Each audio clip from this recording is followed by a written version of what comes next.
eto arabaina amin'ny anaran'i Jesosy arabaina toy izany ianareo izay manaraka ny fotoam-pivavahana amin'ny alalan'ny télévision na amin'ny alalan'ny YouTube na amin'ny alalan'ny Facebook engane izay ataon'Andriamanitra aminay eto mivantana dia ho ataon'Andriamanitra aminareo any tokantrano any andao hivavaka saotran'Andriamanitra isika ny amin'izany fahasoavana lehibe efa vohomany ho antsika rehetrarehetra hivavakantsika tompoko Tompoandriamanitra rainy malala masina izay ny an-danitra ianao misaotra anao zahay ny amin'ny fitiavana lehibe izay efa nitiavanao anay tsy ny zanako ilay tokana ihany no nomenao anay famonjena ny fananay fa nomenao anay tokoa ny zanako ilay tokana ho fanasitranana ho fanafahana ho fanesorana ny olana ho fitahina ho fianana be dehibe ho fitsarana ho fiadanana amin'ny androandroany ety ho amarinanao Andriamanitra tsy to avokoa zany rehetrarehetra izany ka dia miolika eo anatrehanao zahay miolika eo anatrehanao zahay ho araka izany ny fotoana hito androany ray amin'ny anaran'i Jesosy amen ho resika mpitiavan-tanana ny namantsika izay mitarika fiderana amin'ity androandroany ety hira anankitelo no hiarantsika amin'izy ireo miara-mientana ho an'ny tompo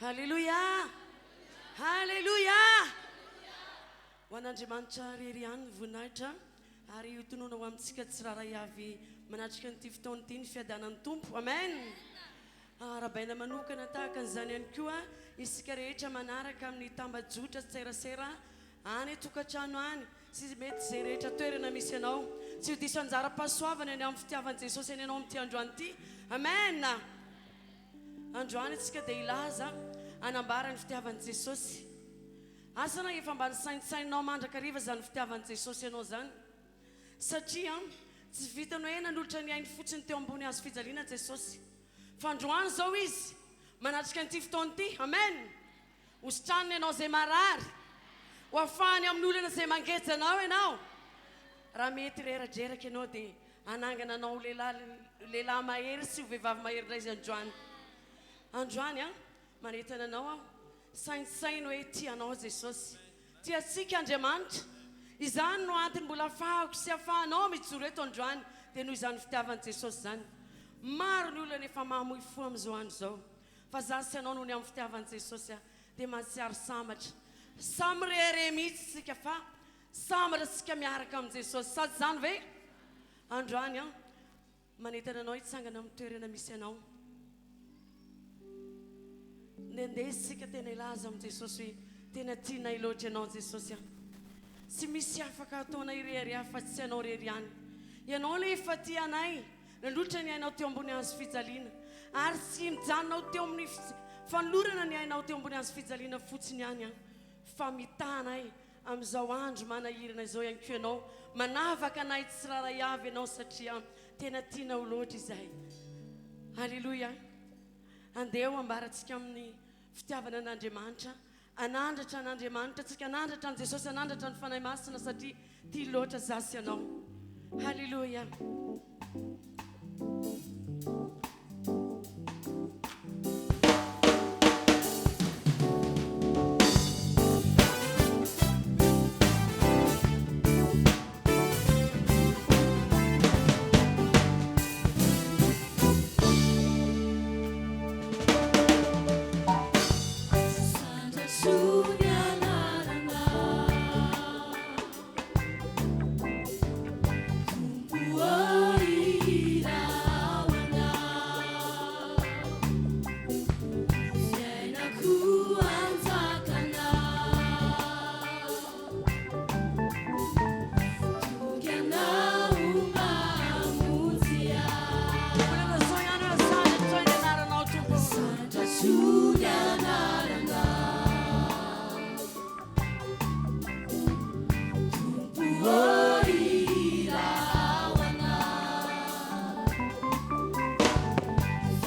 hitanao amin'izany fitiavan'i Jesosy tonga ty tany izy anavitra asy anao rehefa avy ety tany aritra fahoriana izy niakatra ho any an-danitra anao inona anomana ilay toerana tsara indrindra ho azy ho anao sady zany ve rariny loatra isika raha irereny amin' Jesosy sisy azo ampilariny amin'izany fitiavana itsika zany andesika malaza amin'ny tompo hoe raha samy hery tompo tsisy azo arina aminao sotra Jesosy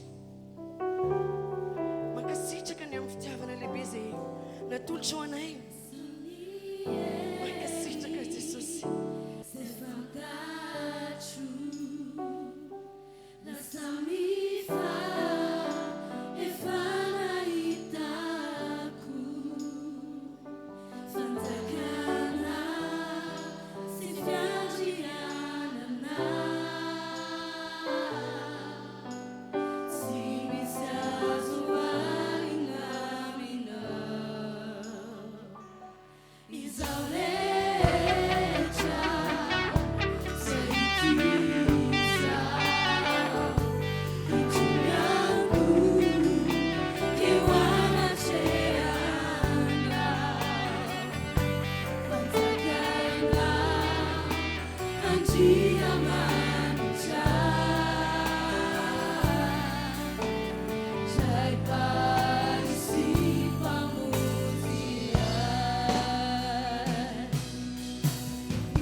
mankasitraka indrindra tompo sambatra izay miaraka aminao tompo efa retraky ny fiainanao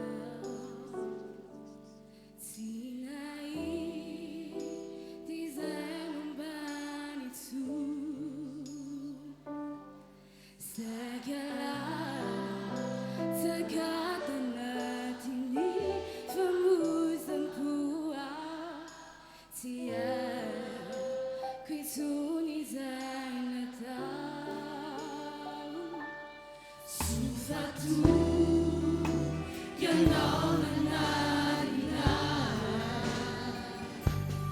napetraka namonjy ny fanahy musicà ninao lay feritato anaty izay nandratra ny foko manana tokofa mananana miovany fiainako tompona hoamina sinane inaorana jayana tsy otoizahony fiainako natotsy tao amina tena zay Kristo tsy toy izao fiainana rastaonao mirehirehifatra izay manana anao sotra Jesosy aho tsy nahity izay mombany sakara tsakatanaty ny famozam-poa tsy aiko itsony izay natao sofato ianao nanarina napetraka namonjy ny fanahy musicà ninao lay feritato anaty izay nandratra ny foko manana tokofa mananana miovany fiainako tompona hoamina tsy mandeha inaorana jayana tsy otoizahony fiainako natotsy tao amina mana zay Jesosy tokofa mananana miovany fiainako tompona hoamina tsy mandeha inaorana jayana tsy otoizahony fiainako natotsy tao amina tsy otoizahony fiainako natotsy tao amina tsy otoizahony fiainako natotsy tao amina samia makatoerana avokotsika rehetra fampatsahivana antsika ty teny ambarako ty tompoko raha namonjy ny fanahinao Andriamanitra ary nitondranao ho ato amin'izao asan'Andriamanitra izao satria ny aompon'Andriamanitra dia ny anomeanao ny fiainana mandrakizay any an-danitra amen. Ny aompon'Andriamanitra hoy ao dia ny anomeanao ny fiainana mandrakizay any an-danitra. Andeo hiteka mafan'Andriamanitra isika. Kanefa ahoana Jesosy any boky Mateo toko efatra amby-roapolo andiny fahatelo amby folo zay maharitra hatramin'ny farany novonjena. Betsaka ny olona nanolo tena ho an'i Jesosy satria namangy azy amin'ny fanan'Andriamanitra ary namonjy azy tamin'ny alalan'ny filazantsara zay nitorina taminy fa saingy indrisy andro vitsivitsy taty aoriana, na volana vitsivitsy, na taona vitsivitsy, ary misy ary efa taona maromaro no navovonjy azy fa saingy indrisy ho iaho niemitra ihany taty afara, niverin-dalana, niala tamin'i Jesosy satria maro reo atakina devoly namely azy. Renondreny na sitrapon'Andriamanitra ary ny namonjy fanahana ary nomanin'Andriamanitra ho any amin'ilay fiainana mandrakizay tsy ho tafiditra any an-danitra zany izy satria efa niemitra, efa niala tamin'Andriamanitra. Ho antsika toka eto nataon'Andriamanitra mandray an'izany afatra zany isika. Inona tanjon'Andriamanitra? Miorena tsara, mitoera tsara. Zao ny voalazan'ny Paoly apôstôly ao amin'ny boky Korintiana voalohany ao toko 10:12.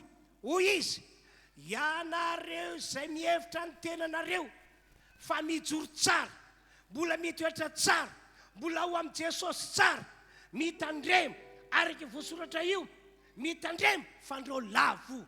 Dikany possible lavo ny olona izay efa novonjen'Andriamanitra, possible hiala amin'Andriamanitra, masika nefa nitandrena mantsika zay niaraka tamintsika, olom-boavonjy tokoa izy teo aloha fa lavo izy teo aoriana. Fa ianareo toka eto miorena tsara, mijoro tsara, aoka hitongona tsara, na inona tahaka devoly aoka anohatra an'izany ianao, fantanjo dia hoe tsy maintsy manompo an' Jesosy hatramin'ny farany aho, tsy maintsy ho tokany amin'ilay fiainana mandrakizay aho. Andao hiteka mafan'Andriamanitra tompoko. Raha mbola misy mafina zany dia ataovy ihany. Jesosy dianay, mombanay, mandrakizay, sa tsy zany ve? Alleluia. Andao hivavaka isika anamafy ny falorantsika, ny tenantsika, ny aintsika, ny fanahintsika hoe ho an-tanan'Andriamanitra. Ary isika mihitsy ny lobava hoe tsy emotra zany aho, tsy verin-dalana izany aho, fa nompanao Jesosy hatramin'ny farany. Ary raha sanatria ka toka ny atakina devoly dia engany ho tsaronao zao fanentanana nataoko izao ka hijoro hatramin'ny farany ianao. Toka dia hivavaka avy hatrany isika.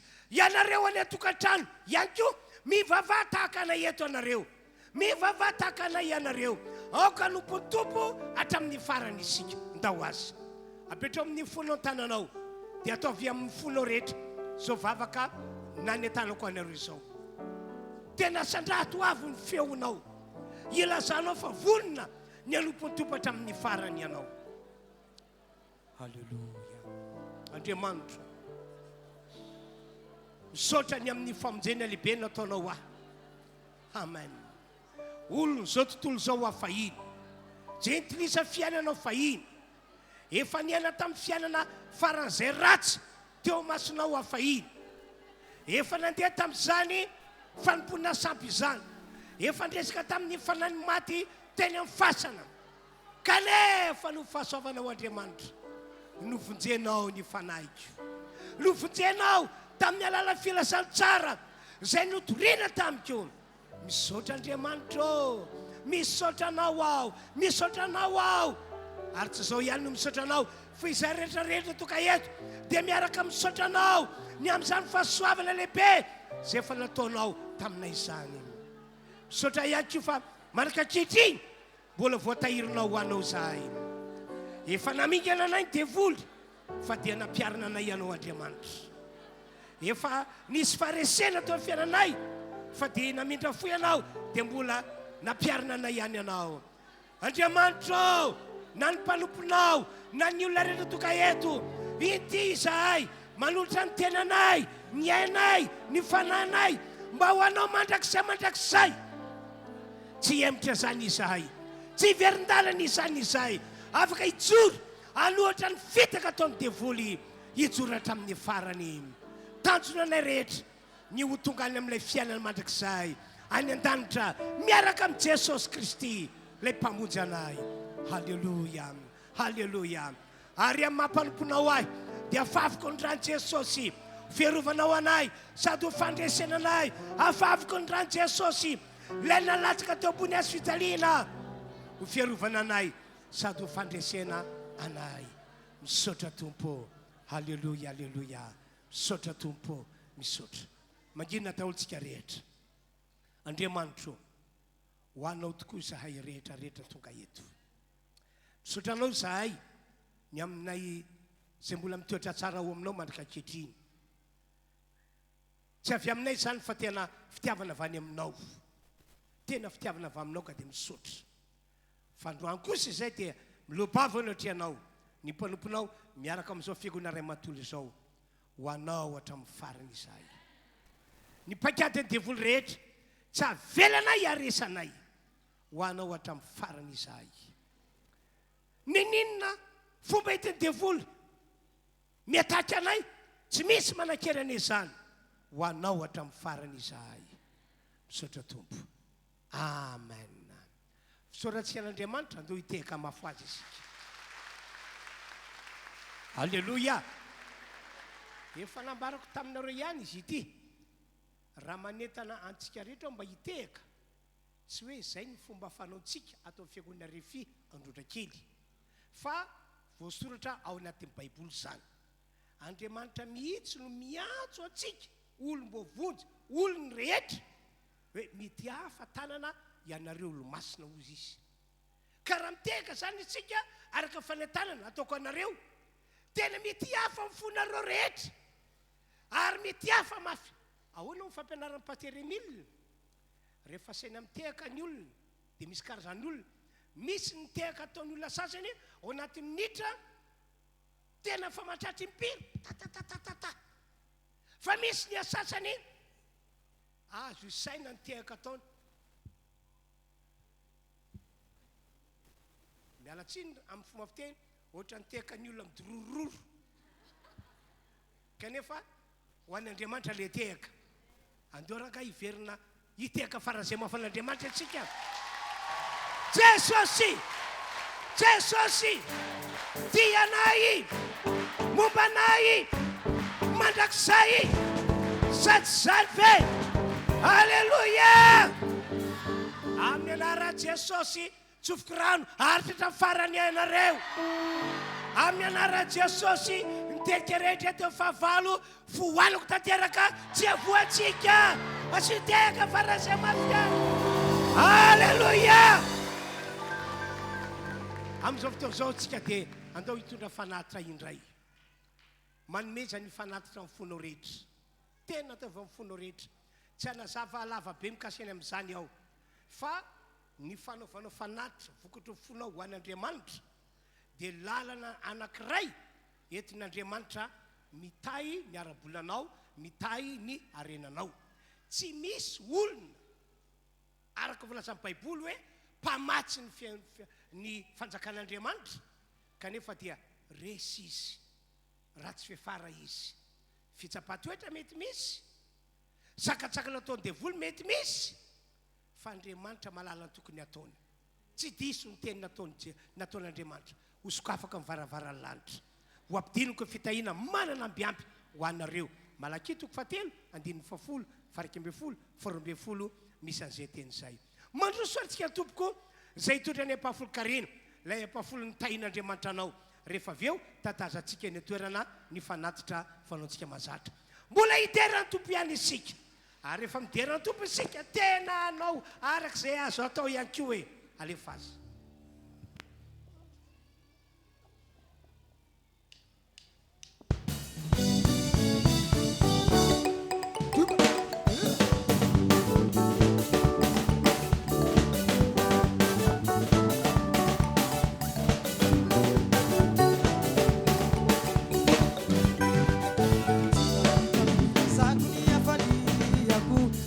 vuana mena waia ni udititu etiketsika tia nini tu neta na falina matataku atoka ora nuftan sanan fanumbesana sinamelana fautana retra vitaku etiketsika tia nini tu neta na falina matataku vali sirapa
Samiary makatoera tompoko.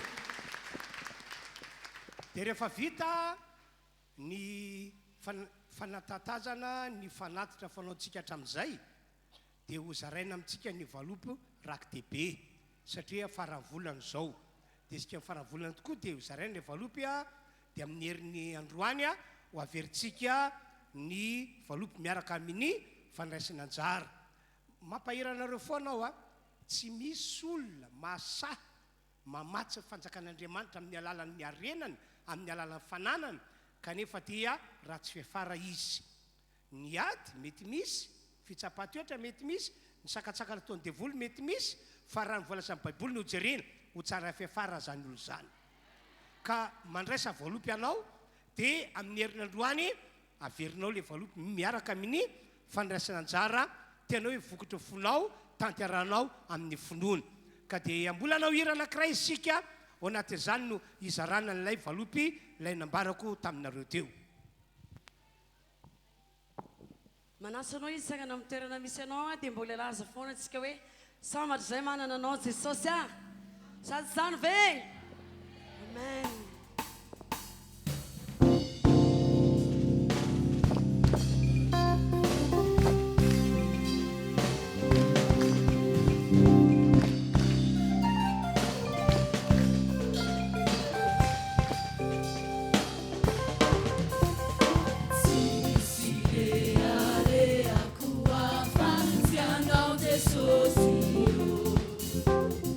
Anao ni eri, anao ni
samy maka ny toerany avokoa sika rehetra tompoko azafady izy aminareo no tsy mbola nazo le valopy ary zay nazo valopy kosa ataova zao le valopy a dia aoka tsy ho adinontsika reny fa amin'ny herinandroany tsika manefa ny fandraisantsika anjara vokatry ny fo arana finoana alleloia andao sika andre avy hatrany ny tenin'Andriamanitra tsy miova riavana malala ny fiasan'Andriamanitra miasa amin'ny alalan'ny mpanompony izy dia ho amarininy lay teny voasoratra amin'ny salamo ao hoy izy hoy ny baiboly nandefa ny teniny izy mba asitrana azy asitrana n'lay olona marary ka naretina manao ahoana karaza manao ahoana zany misy fiainanao ohatra hoe marary arabatana ianao ny tenanao mihitsy marary ny tovanao marary dia amin'ny alalan'ny teny ho le voasoratra dia ho sitran'izany olona marary zany mety mararirary ihany koa angamba ny asa fivelomanao tsy haiko izay zavatra mety hoe tsapanao hoe marary aoka ho fantatrao fa marina ny tenin'ny baiboly fa amin'ny alalan'ny teny zay ambaran'ny mpanompony satria teny avy any an-danitra avy amin'Andriamanitra le izy dia ho sitrana ianao condition a raha mino anao ka mandray an'le teny dia zao ihany koa toa le teny nandefa ny teniny izy mba hanafaka azy amin'ny longony anjarany tena mahagaga Andriamanitra tsy takatra saina maneritreritra ny fomba fiasany ary zay ny mahandriamanitra azy zay ny mahandriamanitra an'Andriamanitra tena mahavoavonjy olona mahafaka olona izy ka ho raisika mpitefatanana ny mpanompon'Andriamanitra pasteur Emile hitondra ny afatra amintsika ianareo mpitarika fidiarana kosa maka toerana vetrany dao te tanana mafiano an'i Jesosy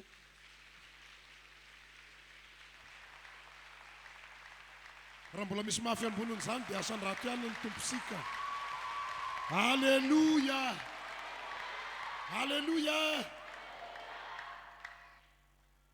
matineny kely ny eo akaikina hoe tena tiany Jesosy ianao hoe avadio amin'ny ilany ray tiany Jesosy ianao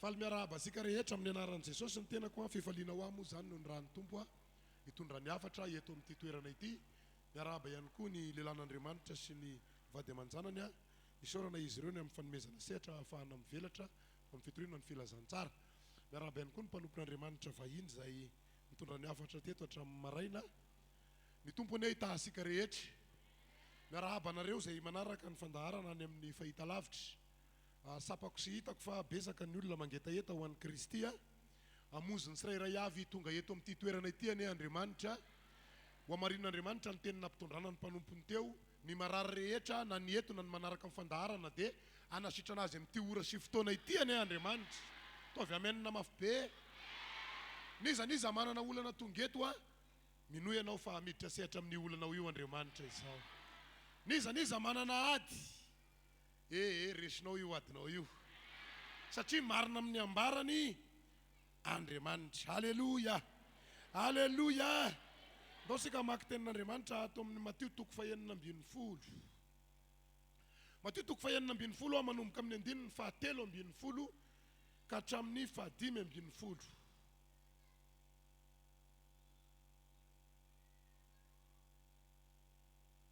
Matio 9:10 manomboka amin'ny 7:10 ka hatramin'ny 5:10 izao mivakiny amin'ny anaran'i Jesosy ary rehefa tonga tany amin'ny faritany Kaisaria Philippe Jesosy dia nanontany ny mpianany izy ka nanao hoe ataony olona ho iza moa ny zanak'olona dia hoy ireo hoy ny sasany Jona mpanao batisa ary hoy ny sasany Eli ary hoy ny sasany Jeremia na anankiray amin'ny mpaminany ary hoy Jesosy taminy fa ianareo kosa manao aho iza ary namaly Simona Petera ka nanao hoe ianao no Kristy zanak'Andriamanitra velona dia namaly Jesosy ka nanao taminy hoe sambatra ianao ry Simona Barjona fa sy nofa mandrano naneho anao izany fa ny raiko izay any an-danitra Ary izaho milaza aminao koa, ianao no petera ary ambonin'ity vatolampy ity no ahoriko ny fiangonako ary ny vavadin'ny fianasita tsy haresy azy. Aleluia. Aleluia.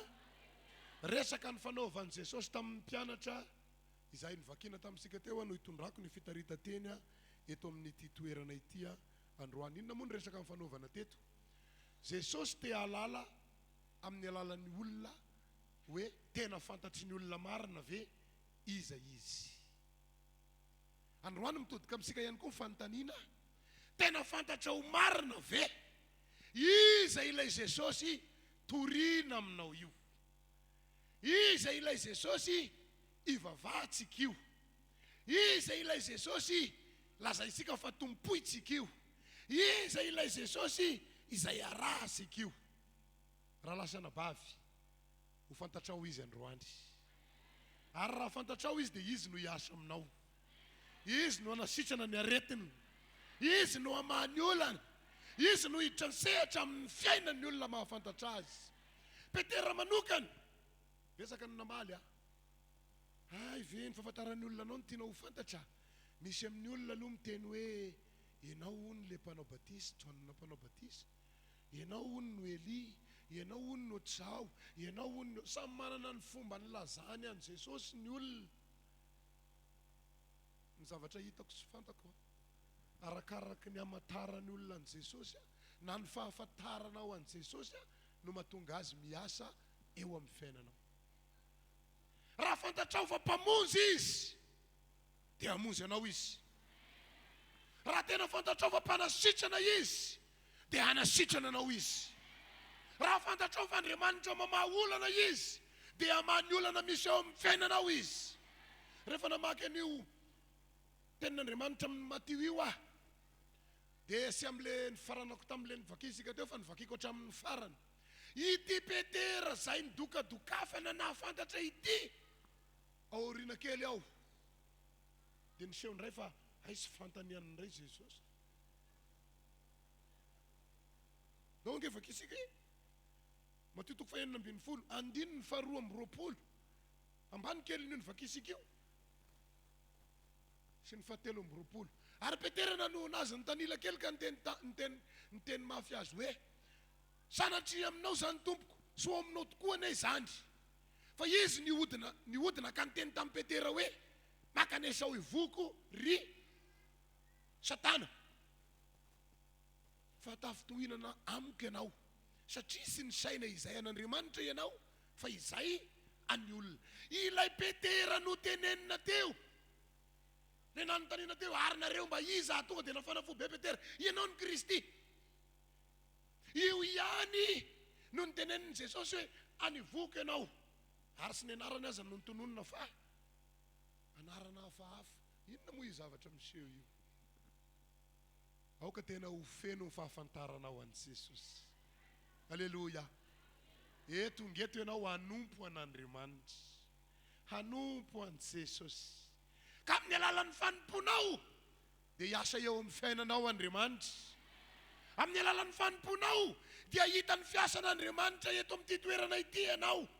Ka ninona zava-misy hitanao omaly sy sapanao omaly tahaky ny mampitahotra, tahaky ny mampiorohoro, tahaky ny manambara hoe ho rava. Raha tena fantatrao Jesosy sy ravy ianao e. Aleluia. Raha tena hanompo azy ianao sy ho potika zany ianao e. Aleluia. Mahafinaritra ny mahalala an Jesosy. Tsy fantako aloha ny zavatra nahazo ny Petera fa raha izany nahazo ny hoe anivoka ianao ry Satana mety mampikokotra aloha ihany Voateo ve ianao ry Jesosy no niteny hoe sy avy aminao zany ry Petera, tena ianao misy ny nahay an'le izy e, fantatrao misy. Dia vetivety ve ry Jesosy dia anivoka ianao ry. Raha lasana bavy tonga eto ny mahatonga ny kristianina ohatrany sy mahita an'Andriamanitra miasa dia ny tsy fahafantarany an'Andriamanitra sy ampy ny fahalalany an'i Kristy. Faharoa, ny mahatonga ny kristianina tsy mahita ny tanan'Andriamanitra miasa dia mbola tsy niova izy, mbola le olona taloha izy. Hoy ny tenin'Andriamanitra, raha misy olona ao amin'ny Kristy dia maninona izy? dia maninona tsara hoe izy olona vaovao. Ahoana ny toyiny? Efa lasa ny tsy fahafantarana fa olona vaovao izy. Vaovao ny fitondrantenany, vaovao ny fiteniny, vaovao ny fiesiny, vaovao ny ataony rehetra. Olona vaovao. Afaka tamin'ny olona taloha. Petera mbola nisehona olona taloha azy. Inona moa nahatonga i Petera voateny mafio? Rehefa vita ny fampafantarana, rehefa niteny efa voavaly ny fanontaniany Jesosy, zay nanontany hoe iza moa ny hamantaran'ny olona aty e? Dia ozy ny sasany mpanao fagagana ianao, ozy ny sasany ianao le mampitsoboka anaty rano mampanao batisany rano, ozy ny sasany ianao mpaminany. Dia ozy Jesosy arinareo mba iza am'izany. Dia nanomboka namaly Petera taorinan'io dia nanambarany zavatra ho isy Jesosy hoe za hitanareo io misiony ataoko eto, hanavitra ny olona ny antondiako eto, hamonjy ny olona mifahotana ny antondiako eto, hitondra ny olona ho any an-danitra ny antodiako eto, mandalo ihany aho, fotoana fohy nandalovako. Dia hoy Petera, ka kosa ry Jesosy aho, aloha miaraka aminay foana eto ianao, fa sy mety zany ataonao zany. 3 taona fotsiny ve ny iarahana dia andehanao, aleo mba mijanona miaraka aminay. Dia hoy Jesosy, ty tena lera namana ty. Satria raha mijanona eo izy miaraka amin'ny Petera tany amin'ny toerana nisy azy, voavonsy ve ianao sa sy voavonsy? Ny fiakarany fialany teto dia ho famonjena sika, ho fanavotana tsika, sy maintsy nandasaka ny rany Jesosy mba ho vavolombelona hitany tany. Fa misy olona miaina eto vonjena. Ianao zany. Aleluia. Hamonjy asika ny antom-pisiny Jesosy. Ho fanasotranana ny aretinao io ny antom-pisiny e. Ho vahaolana amin'ny olana misy amin'ny fiainanao io ny antom-pisiny e. Ka raha mino ianao dia ho vavonjy. Raha mandray azy tokoa ianao dia ho lasa ny zavatra taloha, ary olona vaovao tokoa. Sara lasana bavy mahita fa sy ho ela tsony atoato misy olona maro hifaly izy, misy olona maro iravo, na olona sy manontany aza dia izy no mizoro vavolombelona mafy ty Jesosy tompoiky ty. No ny aminy ny vahany olona nisy teo amin'ny fiainako. Na sy manontany aza ny olona dia ho hita miariary amin'ny fiainany, fa nanova azy Andriamanitra. Hanovanao Andriamanitra, hiditra sehatra amin'ny fiainanao izy. Zao manko ny zavatra hitako, tenin'Andriamanitra no milaza fa izao rehetra zao dia samy miandro fatratra ny fanehoana ny zanak'Andriamanitra. Rehefa nandinika an'io teny io dia lasa ny saiko, misy mitazana anie zany tsika manompo an'Andriamanitra io todika any aminao masony olona hoe fa dia ahoana loatra, izy mandeha ihany, mandeha maraina mody hariva, izy mandany andro amin'ilay ohatsao, izy manao an'ilay ohatsao, tsy miteny rasy Jesosy fa inona loatra.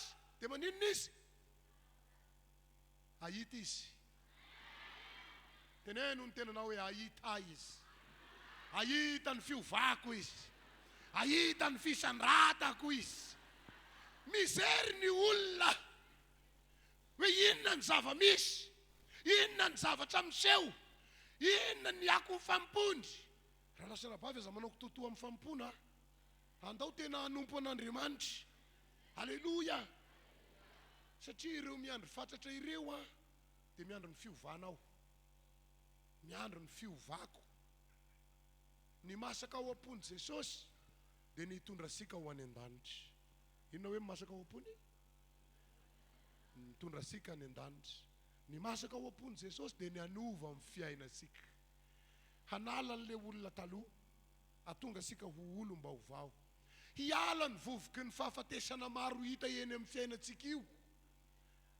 Maty ara-pitiavana, maty ara-pivelomana, maty ara-pahasalamana.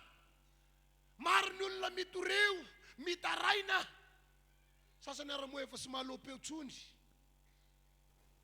satria mafy loatra ny zioga ho entina, mafy loatra ny vesatra hoentiny maro ny very hevitra ozy izy le olona anankiray niresaka taminazy zay sisy olona azo antoka tsony io zako fa hoana raha lahako piraitam-po amiko izy no mivadika amiko aho zavatra eritreretina sy mampiady izy no mampiady anay aho kiza sony ozy izy no azo antoka mbola misy azo antoka Jesosy no anarany halleluja ny ay ny azana foiny noho ny amin'ny fitiavana fantaro izy fa mahavonjy anao halleluja halleluja Romanina 9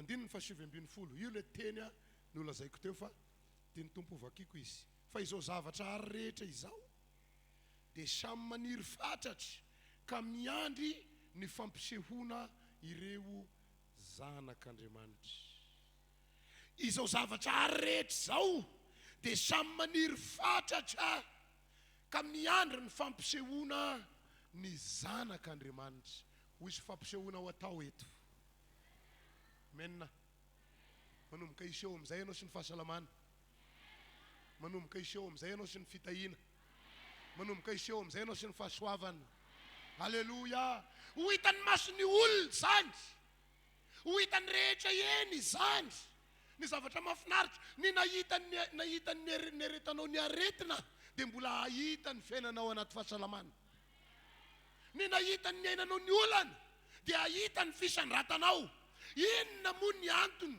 satria Jesosy te hanambara fa misy izy ary hitarika ny olona anantona azy mba hoentina any an-danitra natao nisy zany io adinao io efa fantatr'Andriamanitra efa ela io ady io natao nisy io aretina io efa fantatr'Andriamanitra efa ela io aretina io fa izao ny tanjony hanovana io fiainanao io izy dia ho fandresen-dahatra ho an'ny hafa ny fisianao ka izay olona resy lahatra dia hoentina any an-danitra halleluja aza manary toky amin'ny ady misy androany ianao aza manary toky amin'ny olana misy androany ianao aza mbola mitolefaka amin'io aretina misy io ianao fa efa hitan'Andriamanitra io raha tena nandray an'i Jesosy tokoa ianao halleluja fa lalana amin'izay fanahy ny antom-pisiny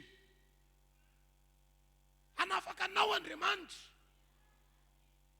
satria efa fotoana fanavahana ny olona manompo an'Andriamanitra zao ary ho hitanao miariary ny fiasan'ilay Andriamanitra tompoinao zay ny mahatonga an'i Jesosy dia hampahafantatra ny olona fa izy no izy ka nanontany mpianatra arak'ilay nivakisika teo fa ataony olona ho iza moa aho maro ny olona milaza fa mahafantatra an'i Jesosy nefa sy mahafantatra azy akory zay ny nahatonga Somary nanazava tamin'ny Petera teo na i Petera mpianatra azy dia nisy fotoana niseho ny tsy fahafantarany an'i Jesosy ingany isika tena hafantatra an'i Jesosy mahavonjy anao rangahy Jesosy mahafaka anao Jesosy mahovana io fiainanao io Jesosy noho izany aza manana iay ianao izay toromarika avy amin'ny arao ozy zako tamin'ny tapany maraina teo indraindray nge sy mety sy voatery hifanaraka amin'ny eritreritsika ny zava-misy ianao mieritreritra raha marary vao miteny hoe Jesosy tonga dia manino nefa mety soa izay ny lalana hitondrany fa mbola ho avy eo ry tantinina siry tonton haninona hahitanao ao anaty aretiny ka rehefa sitrana ianao dia anontany anao izy inona no nataonao dia mora aminao ny teny hoe Jesosy halleluja ny antony natongava sika eto sy ianao ny te ho tonga eto fa efa programan'Andriamanitra ny atongavanao eto ho fitaovana eo an-tanany hanehoana fa misy izy ho an'ny mpanaraka amin'ny tele ihany koa ohatr'izany io sisy kisendrasendra zany hoe mamadika kanalina tonga dia tele no hita tonga dia toriteny no hita fa misy programan'Andriamanitra ny zavatra rehetra halleluja fa ny anjaranao tena resy lahatra ve ianao fa ianao le izy reseho lahatra ny tenanao fa Jesosy no miantso anao ho fanehoana ny voninany ny antom-pisinao ny mamaika ny Jesosy mako dia ny famonjena asika. Maika misy Jesosy amin'izao ora sy fotoana izao, hamonjy ny olona, hanafaka ny olona, hampiavaka ny fiainan'ny olona. Ka raha mety ianao, anio ihany dia hiavaka amin'ny fiainanao. Anio ihany dia ho voavonjy ianao. Anio ihany dia ho hitanao ny fiasan'ny magaga. Haleluya. Jaonina voalohany toko 7:4-7.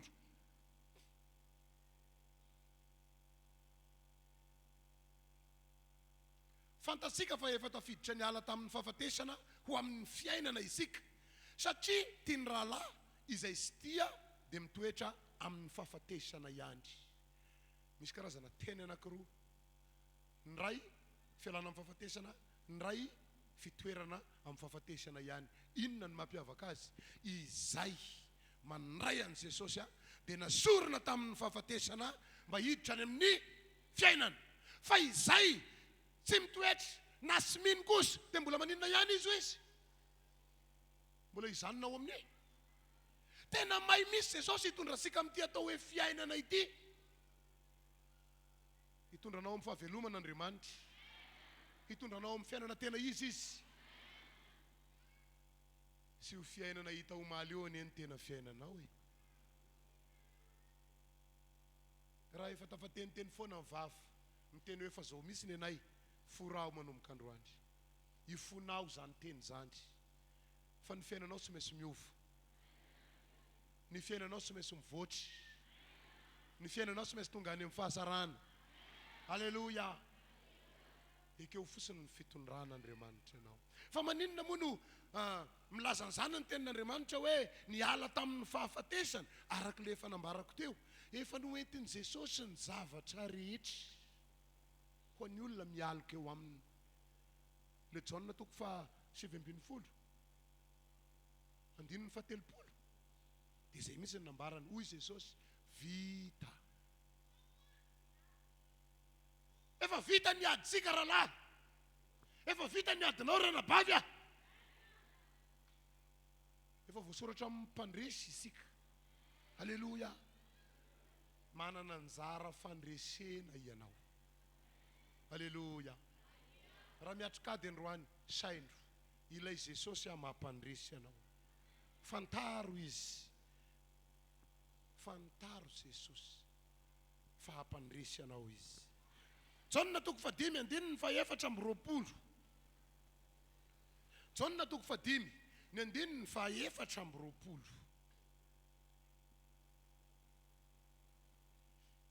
Lazaiko aminareo marina dia marina tokoa, izay nandreny teniko ka mino izay naniraka no manana fiainana mandrakizay. Ka sy hoelohany fa tafafindra niala tamin'ny fahafatesana ho amin'ny fiainana izy. Mbola miverina eo ihany le fahafatesana sy ny fiainana. Nasorona tamin'ny fahafatesana dia napetraka amin'ny fiainana. Aoka ho fantatrao fa tamin'ny fotoana nilazan'ny vavanao fa mandray an'i Jesosy ianao dia nanomboka teo efa vita tomboka sy ny didy. Fa nasorona ho amin'ny fahafatesana isika ary napetraka amin'ile teny atao hoe fiainana. Haleluya. Efa tafapetraka eo amin'ny fiainana io fiainana sika io, amin'ile fiainana tena izy, le fiainana tian'Andriamanitra iainana. Fa ny zava-misy eo amintsika dia lalana nalovana ihany. Falazan'ny tenin'Andriamanitra tsy maintsy tanteraka. Jesosy misy ny manambara azy eto. Raha mino rehefa tonga ny teny dia mino le olona dia manomboka eo tanteraka ny teny fikasana rehetra. Haleluya. Petraka ny fanontaniana indraindray, maninona ara ny fiainanay ny mbola ohatr'izao ihany? Maninona ara ny fiainanay ny mbola zao ny zavatra iainana? Nefa za efa niteny tamin'ny vavako hoe mandray any Jesosy. Verina ihany le fanazavana tery any.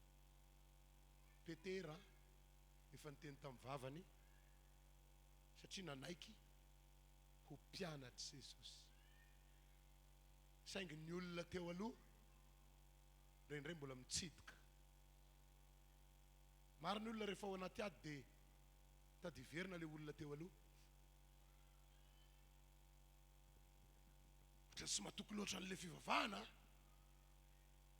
ohatrany sy matoky loatra an'le fanimpona ka vao marary izy dia inona malaky aminy le fiainany teo aloha ihany sao dia tokony mbola andeha gauche sao dia tokony mbola iodina droite sao dia tokony isabitena riananina sao dia tokony anantona ny anina ataovy loha laharana amin'ny fiainanao Jesosy. Halleluja. Satria amin'ny fotoana isika mbola mampiditra an'ilay olona teo aloha dia miala Andriamanitra sy miasa Andriamanitra. Fa amin'ny fotoana ianao tena mampiseho hoe za kristianina ka mizotra amin'ny taridalana ampianarin'ny tompo asika dia hiasa eo amin'ny fiainanao Andriamanitra. Hiditra sehatra amin'ny mombanao izy, hanasitrana ny aretinao io izy. Halleluja. Ka ninninona zavatra miseho dia sainy ambaran'ny tenin'Andriamanitra fa raha nandreny teniny tokoa ianao ka mino izay nolazainy dia hiditra sehatra amin'ny fiainanao izy ary hitondranao amin'ny fiainana tena izy analanao amin'ny fahafatesana izy ka hitondranao amin'ilay tena fiainana. Halleluja. Ny lanitra aza moa omeny anao e ka izay zavatra irinao ve sy ho azonao ndao mba hite-tanana ho an'i Jesosy isika.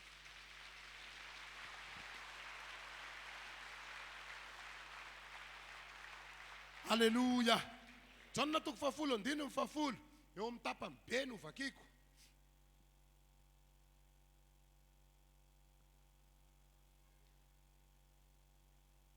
Izaho avy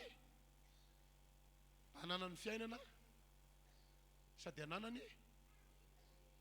Jesosy avy mba hanananao fiainana sady hanananao fiainana be dia be. Ny antony natongavan'i Jesosy raha lasana bavy dia hananasika fiainana. Aoka ho fantatrao fa ilay Jesosy tompoitsika io dia mitondra fiainana ho asika. Ny mamaika azy dia nitondra fiainana ho an'ny olona manompo azy. Hitondra fiainana ho asika Andriamanitra. Izao vaninandro iainasika izao dia andron'ny démonstration. Manao démonstration dia voly fa Jesosy koa hanao démonstration. Halleluja. Hampisehony maizy azy Andriamanitra ho an'ny olona tena mino sy resy lahatra fa hainy tompo atao ny zavatra rehetra dia ahita izy. Za manokana sy olona ray no nijoro vavolombelona vao teo aho nisy olona nijoro vavolombelona ozy le bebe voninahitra ho an'Andriamanitra. Saorana ny tompo fa malaky amin'ny olona le voninahitra raha vao miteny an'izany ny olona dia misy toyiny io e sika rehetra ireo samy hiteny hoe voninahitra ho an'Andriamanitra satria anao zava-mahagaga amin'ny fiainanao Andriamanitra. Raha vao manomboka ny teny izy hoe voninahitra ho an'Andriamanitra dia ho zako fa hoana satria aninona izy ilazan'ny fisian'i Kristy izy, hanambarany fiasan'ny tompo izy, hanambarany zava-baovao sy zava-mahagaga nataony Jesosy izy. Tena nomboka ny tantara teo izy, hitanao na andeha le izy tena isaky ny anina zao dia mandray foana amin'izay dia ho zako halleluja. Fa naninona moa ianao tany alony tsy nandray tamin'ny fotoana ny sokatra ny mason'ny fahalalany hoe ay ve hay ny atao ny zavatra rehetra.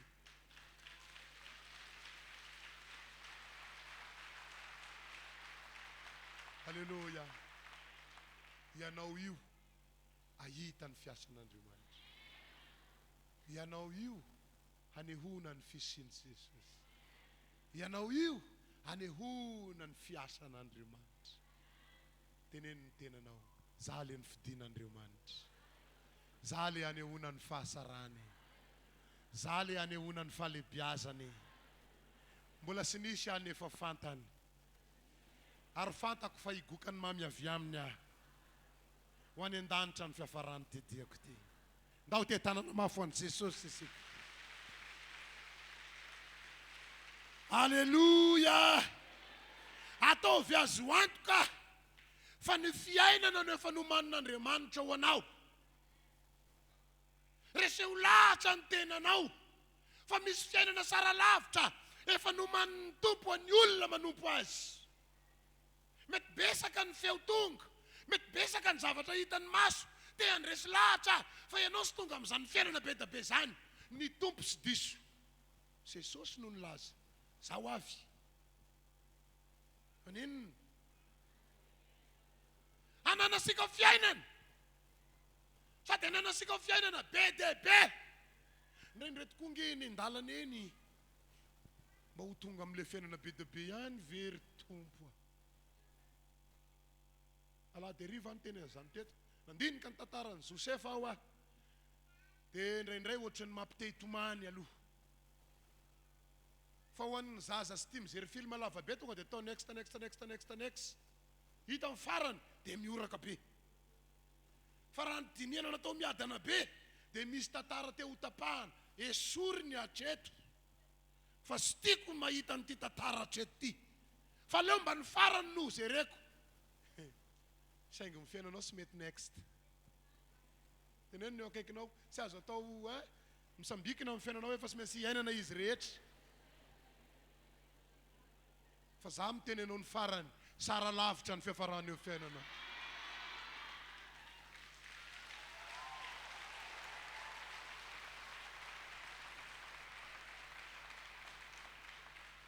Nanofy ange Josefa, efa hitany Josefa ny zavatra ho isy. Fa na ireo rahalany reo aza dia miaiky lehibe le Andriamanitra ny tompoinao. Fa mbola nofy. Nonko ny tantara tamin'ny ray nisy sy aritra antsony, dada za noho ny aha, noho ny ty Jesosy tompoiko ty. Dia ho lasa mpanjaka hony fa mbola nofy. Dada, ireto rahalahako reto dia anaiky, hiaiky reo, fa velona le Andriamanitra tompoiko. Satria indray androany ho mpanjaka aho, fa mbola nofy. Fa rehefa nandeha teny ny fiainana, sy tonga dia nanomboka na voavidy akanjona mpanjaka. Fa tany anaty lavaka aloha. Ao anaty lavaka, sy hay na hanototra ndray koa le mpandasaka. Manomboka manontany tena, ho possible ve ny hampanjaka raha izao ny tantara misy? Enao ary ty anaty lavaka koa. Mbola possible ve ny hataterahan'le teny nambara amin'ny Baiboly hoe ho mpanjaka? Rehefa niala tao mba navotana dia mba nisy fanantenana kely, avitra ihany marina. Efa ray kapoaka ny sisa teo mba nisy 5 kapoaka ndray ty aloha hiainana kely. Tavavoaka, inona ny zava-nisy? Ino fa ny fanakalo zareo vola hoento anareo any amin'ny tany tsy fantany any. Eny am-pandehanana mbola possible ve le ho mpanjaka? Fefa namidy misy manko ny fiafarako ty. Rehefa nandinika an'le Baiboly aho dia tianao next. Aleo manaraka ndray ka. Tonga dia ataovy any amin'ny farany misy rangahy. Marary ianao androany dia ozy ianao tokony next le aretina. Mandalo ady ianao mangotraka ny adinao dia ozy ianao tokony dinganina le ady. Dao te tananao an'i Jesosy. Sara amin'ny fiafarany eo. Sara amin'ny fiafarany io. Sara lavitra ny fiafarany io. Efa nasorina tao amin'ny fahafatesana ianao. Ary napetraka ao amin'ny fiainana. Dia fiainana be de be. Raha mitazana ny manodidina, hahita ny fisandratan'ny olona manompo an'Andriamanitra.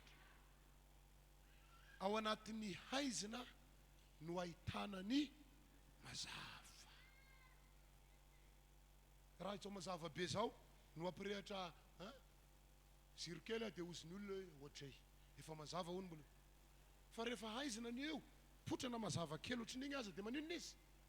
Tonga dia hita izy. Anatin'ny ady ny firenena, noho ny aminao ho isy fahasarana rangahy eto aho. Misy olona maro misandratra eto. Ho isy fiainana makany amin'ny fahasarana eto. Satria ny olona miankina amin'ny Jesosy dia olona manana fiainana. Halleluja. Fiainana no manana ho antsika. Inona ny tokony atao mba hahafahana miaina n'io fiainana io? Ndao vake isika ny tantarany zanak'Israely ato amin'ny Nomeria, toko 2:20.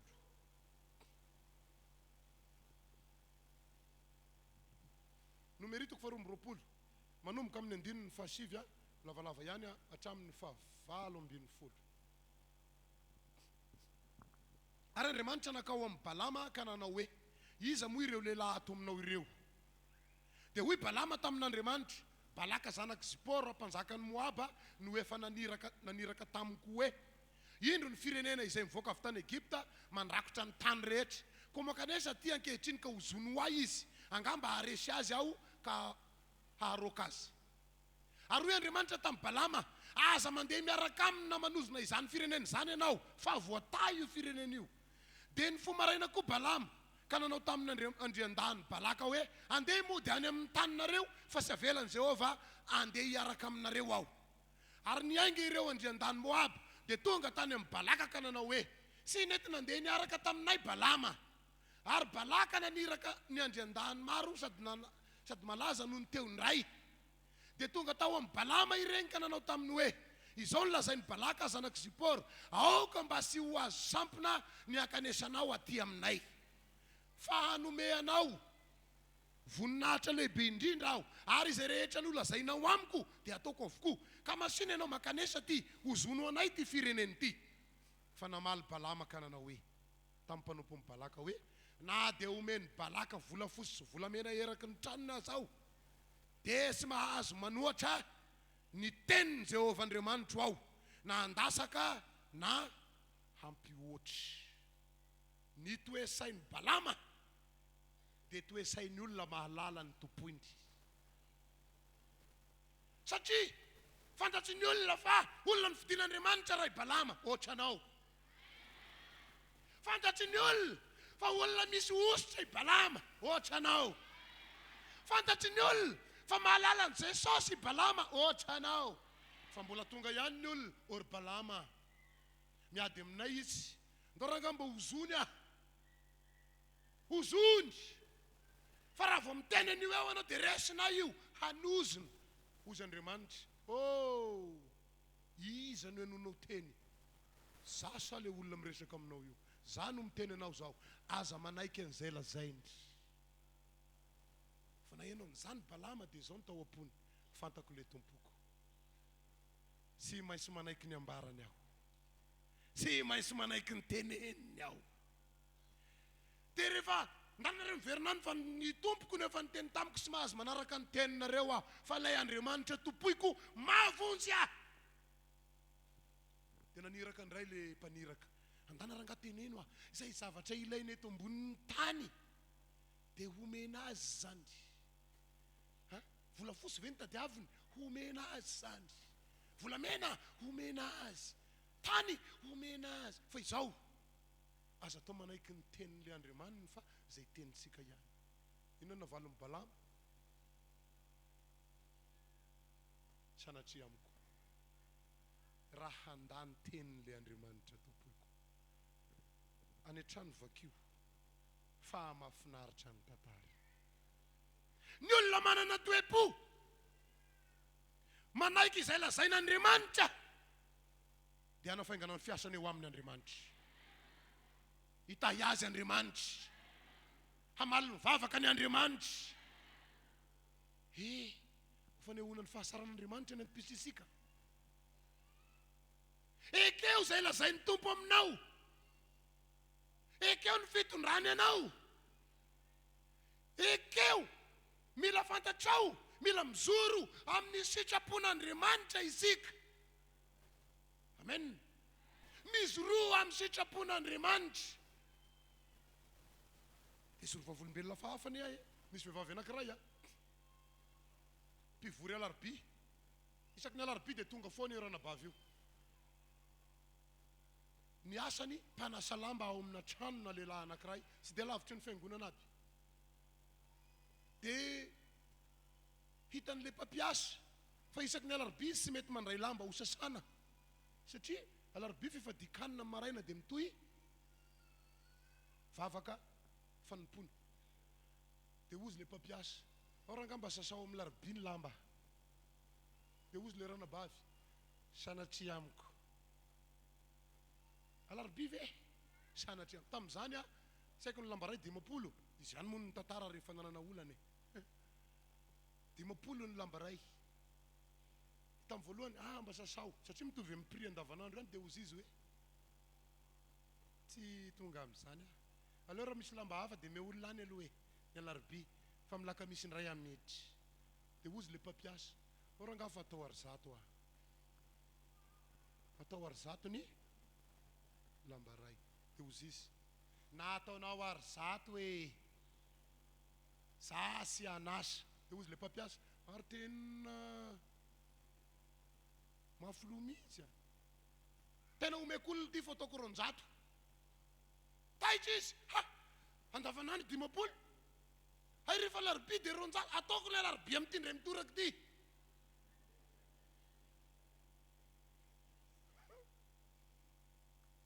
ataony tokoa ny larobia ino moa nafatarana ny tantara veriny kirarony nisy kiraro sy nanampanasana miaraka aminy dia kiraro lafo vidy araky ny voalaza ilany fotsiny ray very fa sy izy anankiroa dia nanasa larobia iny dia very le kiraro ilany nataon'le mpampiasa nahita ny vidin'io ohatr'izao soloa io kiraron-janako io tsy manaiky an'io nanomboka nanantony Fotoam-bavaka fa naninona ianao very ony ilana kiraro eo be oririka sy mivarotra ilana kiraro zany tsy maintsy kiraro ino navidinao ataony pièce de rechange angany ilana eo fa inona ny olana ranabavy so dia misy Andriamanitra ve dia manana olony ilazainy teo faran'izy ihany no nitsotra azoko ny oziny navoa finona ny navoanao ty vola loatra napiakariny prix dia tonga hoe ronjato ny lamba ray dia mba nieritreritra ao sitrany ahy verina mibalamysika ny olona mahatokotokoa dia ho be fitahina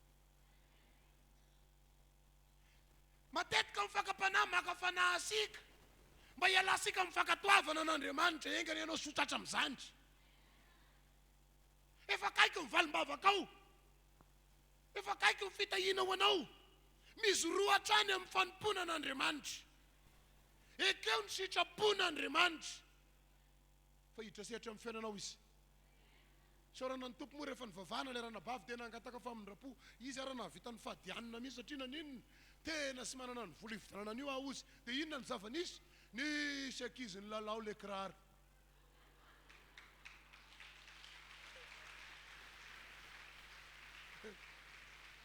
kiraro sara be ka ataony ankizy inona koa moa kiraro ilany nisy ankizy ny lalao sy lavitra n'le nanasana lamba fa naninona teny saika efa 3 andro sa efa trano taty aoriana igny misy ankizy hoa ino le kiraro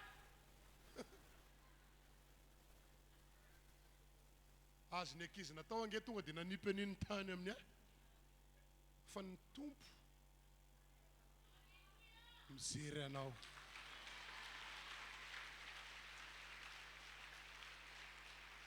tena tiana eny asika io ka zany ve tena ho ampon'Andriamanitra ny olony zory vavolombelona izy afaliana re zao tena surprise ankizy teo tanàna ihany ozy no nitondra azy dia ozy za amin'izay ho amidy ny alarobia sa ho atakalo sanatria amiko raha hivarotra ny etsony raha sy vo ve aza miandro voy ianao alleloia fony mbola sy lasa ny kiraro ilany dia misy roa tsara fa hitahinao mifakatoavana azy Andriamanitra alleluia Romanina 9:9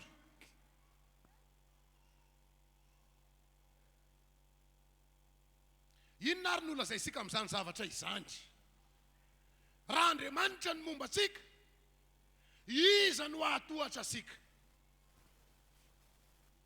ny fomban'Andriamanitra dia manala zavatra hafa teo aloha takio andro manalina mba hombanao Andriamanitra mba hiara-dalana aminao izy mba sy ho isan'ny olona sy manana azy ianao fa tena asapany fiarahana aminy fa raha tena sara fifandraisana aminy ianao dia hombanao mandrakariva izy alleluia Andriamanitra sy manary asika zany tsy iraina fosiny regny iraiiraisika regny. Andriamanitra tsy manary anay dia manitsikitsika mihitsy ataovy tena sapanao fa sy ho hira fotsiny. Zay ianao zay. Halleluja.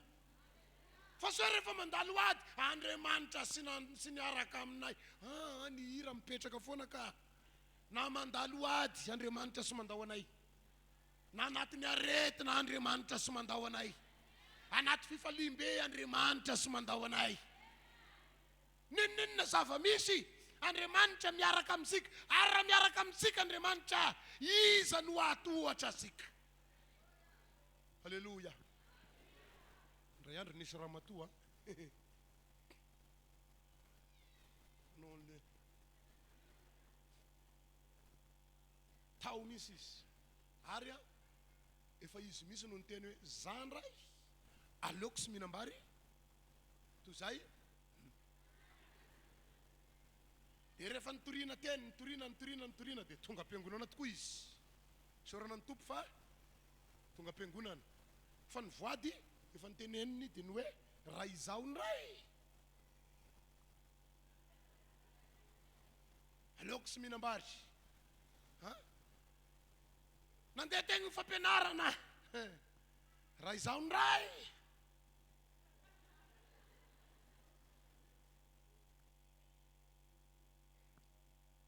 Isy mpanompon'Andriamanitra anankiray nitory teny. Iza ny sa hiala amin'ny zavatra taloha rehetra fa hiditra amin'ilay olom-baovao. Tonga dia niteniny azy raha izao ny ray.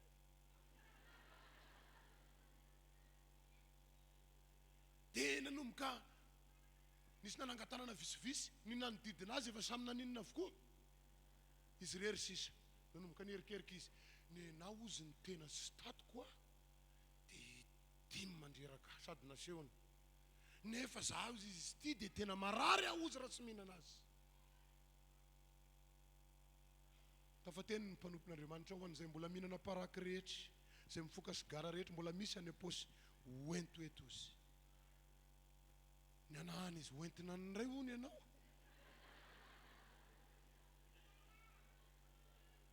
Izy efa napotra efa hitan'ilay manodidina fa naninona.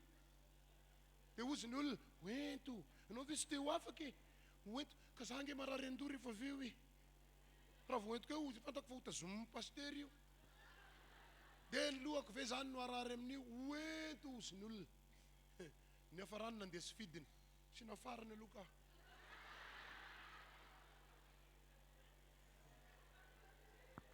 Mateneny kely hoe io akaikinao io sisy reserve an'le taloha hoe.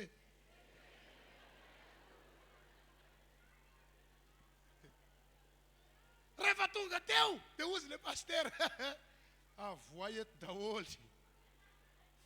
Dia navoaka isakisasika io fa amin'ny alalan'ny fanisanana io ozy le pastera. Tonga dia resinao io ka io vavako misy zany no isana satria misy inonao.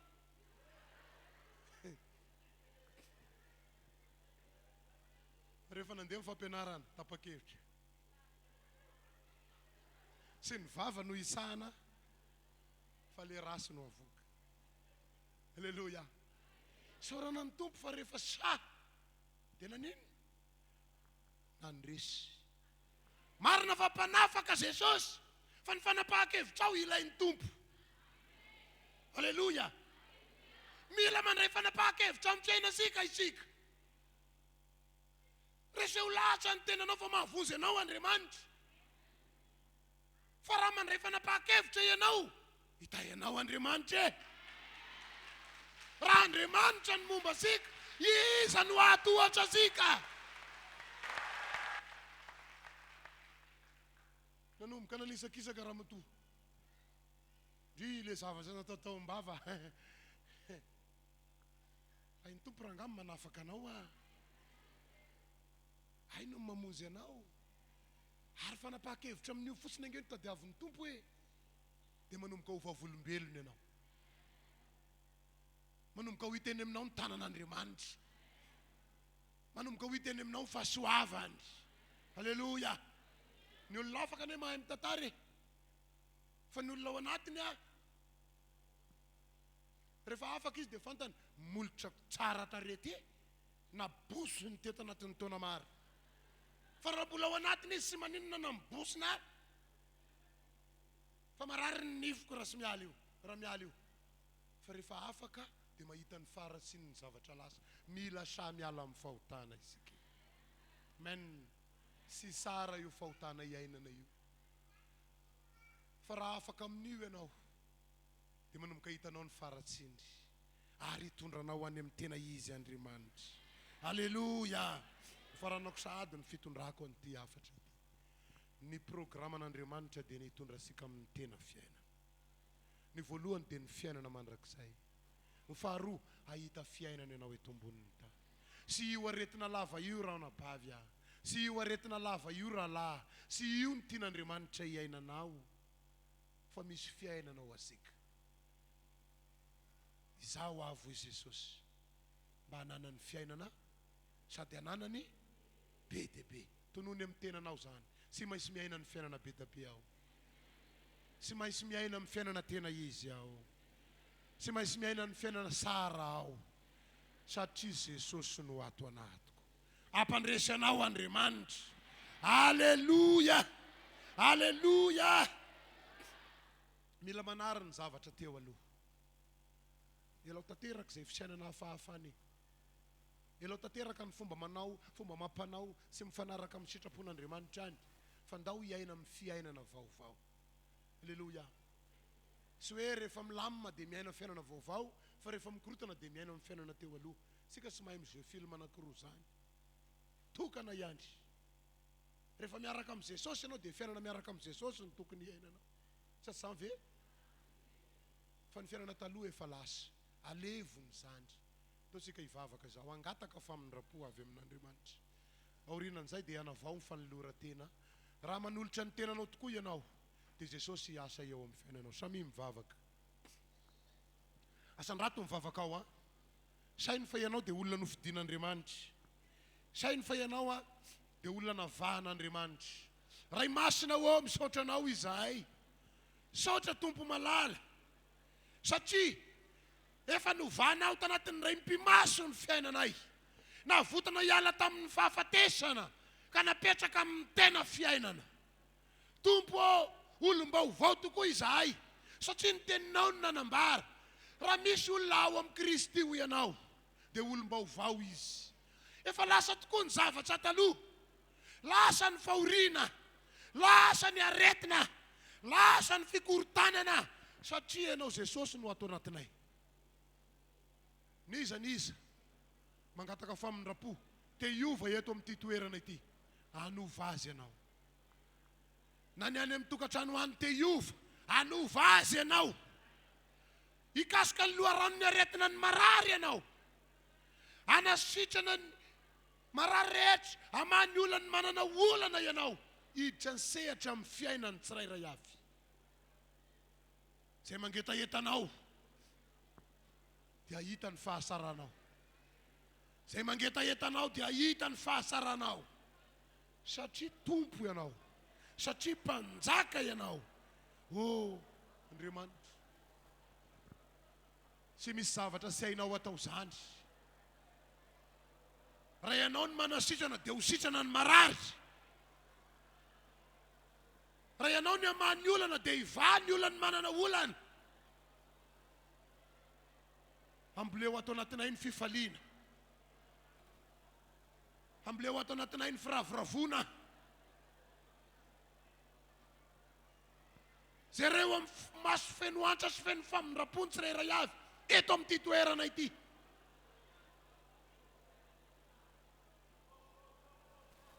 Izay mandray anao dia hanana fiainana. Izay mandray anao dia hanana fiainana. Satria efa fotoana fanavahana izao ka dia hanavaka ny olonao ianao. Jesosy io midira sehatra amin'ny fiainany tsirairay avy. Sy ireo ny fitiavany olonao anao. Sotra fanahy masina. Sotra fanahy masina. Sotra fanahy masina. Sotra fanahy masina.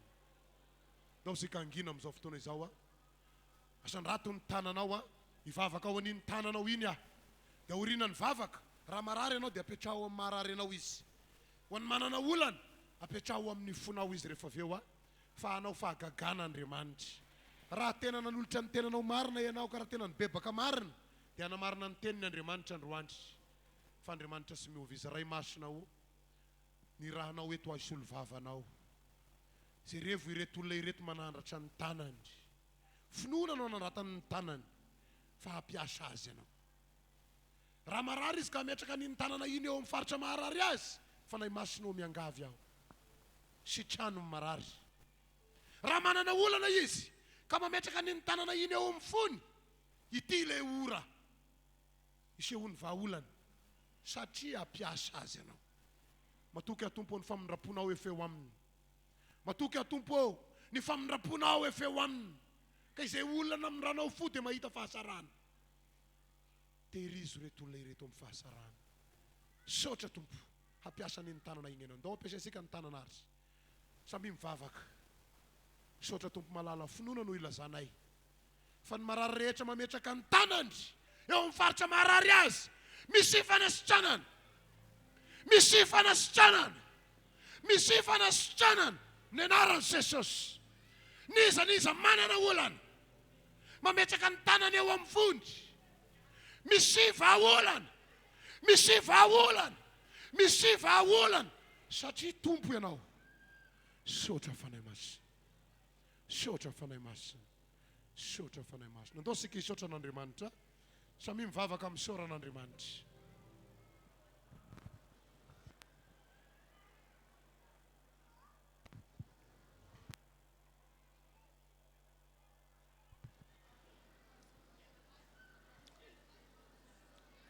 O ny rany Jesu, o ny rany Jesu, o ny rany Jesu. No manadio ahy.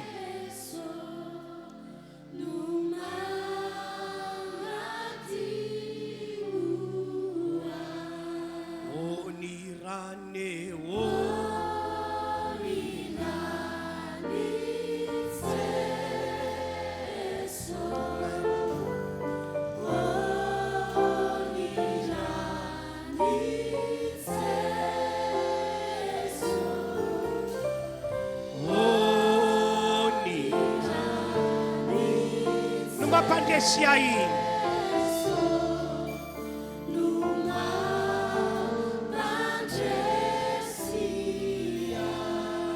Onirane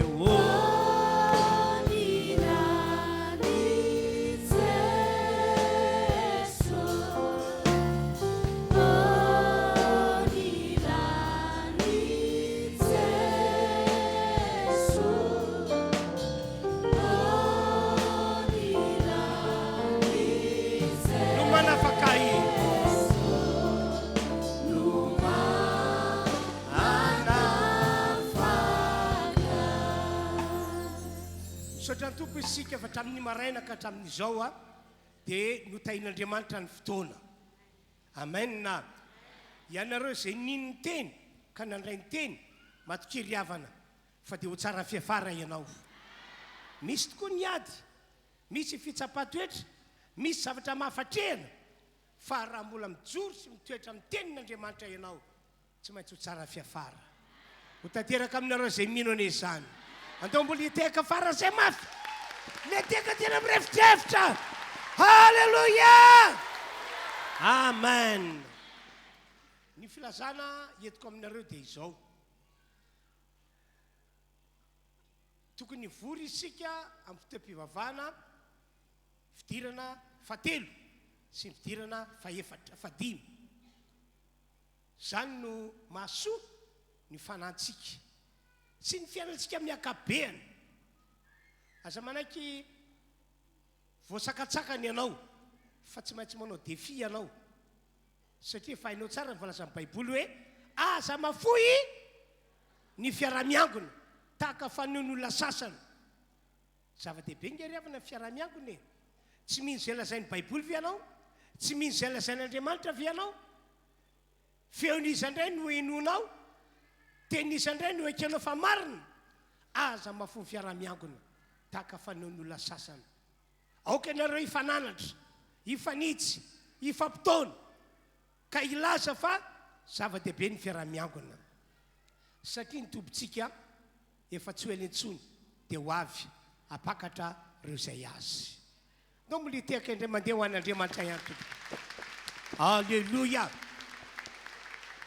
dia filazana ray lehibe ity a raha sitrapon'Andriamanitra amin'ny heriny alahady hariva amin'ny roa amin'ny heriny alahady hariva amin'ny roa ny fotoam-pivavahana ataontsika amin'io dia spesial fiankofana sy fitsofana an'Andriamanitra tena hoe spesial fiankofana sy fitsofana raha misy ny fampianarana teny Andriamanitra dia fo de foy kely de kely fa tena tokatsika ho fiankofana sy fitsofana an'Andriamanitra amin'ny heriny miditra amin'ny roora mino aho ary tena matoky satria fa natsapan'izany aho fa raha sanatria ka mbola misy ola marary sitrana tena possible anao fa gagan'Andriamanitra amin'io alahady amin'ny heriny amin'ny roa io ho sitrana ianao raha sanatria ka mbola misy olana tsy mety miva ihany tsy resy amin'io andro io ivan'ny olanao fiainanao asioteka faran'izay mafy be asioteka faran'izay mafy be jesosy tianay mombanay mandrakizay sa tsy zany ve alleluia ka dia miomany isika amin'ny heriny hariva amin'ny roa ora fa izy zavatra lehibe ho ataony tompo aminao e filazana farany efa miha manakaiky any le fotoan-dehibe amin'ny Alakamisy fa 15 ny volana ho avy zao anao fitsangatsanganana lehibe isika fiangonana RHEFI anao fitsangatsanganana lehibe isika fiangonana RHEFI tsy mbola nanao an'izany isika hatramin'ny isintsika fa amin'io dia fitsangatsanganana fobe ho tomina daholo ianareo rehetra tsika rehetra ho tonga ny toerana etsy Ambomanambola ao amin'ilay atao hoe Adventure Park zao anao dia efa miomana mba tsy ho azo sampona amin'io andro io ka hoe tia mianaka ianareo fa ny roa tsy mandeha satria tsy ampy ny vola atao frais na tsy ampy ny vola atao sakafo zao anao dia efa miomana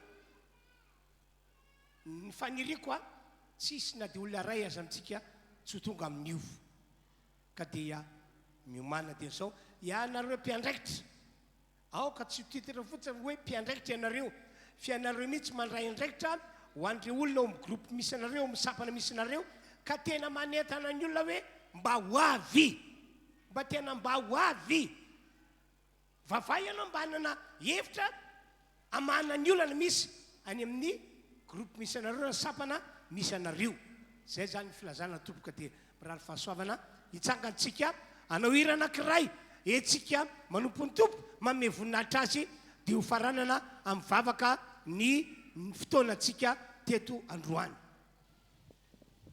halleluia tsara ny tompo satria efa fantatra ao Jesosy androany dia tsy menatra tsony anao ilaza ny fahatsarany iderazy na maraina na ny atoandro na ny hariva sady zany ve da ho arisika tompoka ifalo anatrehan'ny tompo feny zay rehetra zay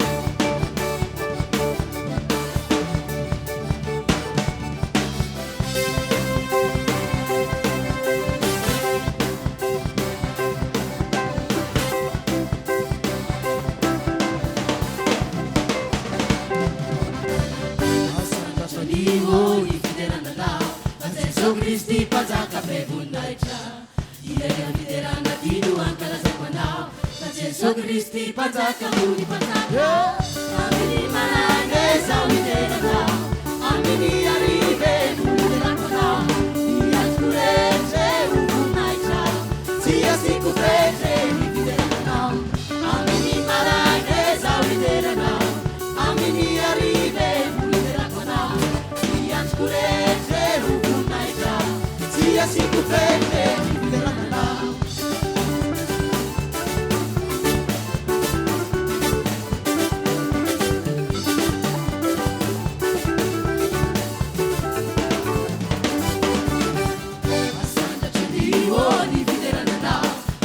Kristi panjaka bevunaitra Iena fiderana tino ankala sanfonao Jesu Kristi panjaka muni panjaka Amini marane zao fiderana Amini arive fuliderana Ias kurete uvunaitra Tia siku pete fiderana Amini marane zao fiderana Amini arive fuliderana Ias kurete Tia siku pete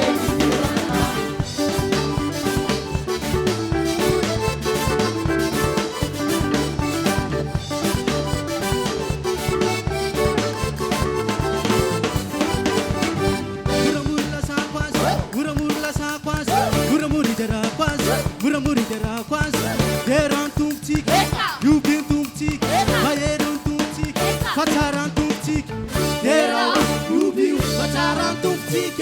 Masina bayere tupane manca, manca di panjaka tupane manca.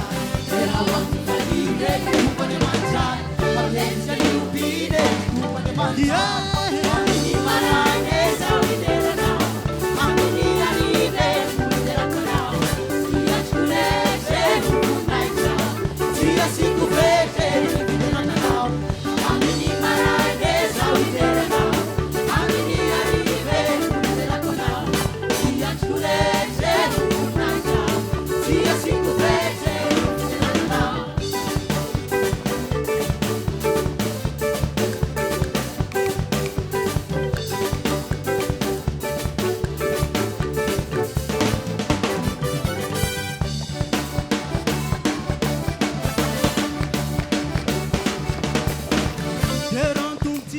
Asaraton la musique, deran tumtik, asaraton la musique, derawam ni apung, derawam la kitare, oh derawam ni musique, dera yubi pacaran tumtik, Amini marane sawi derana, amini arive derana. Tia chulete unaita, tia siku fete derana. Amini marane sawi derana, amini arive derana. Tia chulete unaita, tia siku fete derana.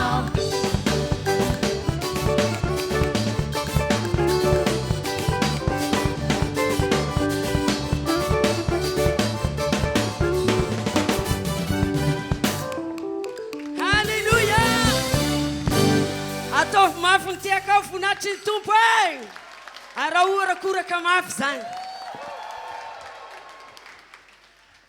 Andriamanitra Rany Malala misaotra anao ohatra ny hatrany zahay ny amin'ny fitondrana sy fitatananao ny fiainana rehetra misaotra fa vita somatsara ny fitoam-pivavahana tamin'ity androandroany ity ankehitriny aza dia mijoro eto anatrianao Andriamanitra eo masony zao fiangonana rehetra zao ka mitondra tsodrano ho azy ireo